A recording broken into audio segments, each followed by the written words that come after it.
Menteri Pendayagunaan Aparatur Negara dan Reformasi Birokrasi, Menpan RB, Abdullah Azwar Anas menjelaskan duduk masalah soal isu anggaran yang terkait dengan pengentasan kemiskinan 500 triliun rupiah hanya untuk rapat dan studi banding.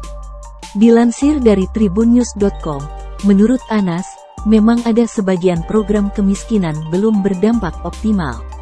Namun bukan semua anggaran itu tersedot untuk rapat dan studi banding kemiskinan.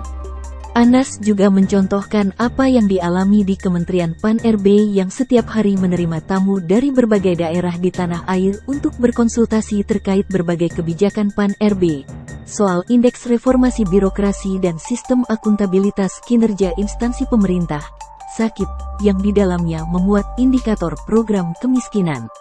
Anas menjelaskan, pernyataan soal anggaran kemiskinan disampaikan ketika sosialisasi kebijakan baru mengenai jabatan fungsional secara hibrid di hadapan kementerian, lembaga dan Pemda beberapa hari lalu. Ketika itu, konteksnya adalah membangun logical framework yang jelas soal reformasi birokrasi tematik pengentasan kemiskinan.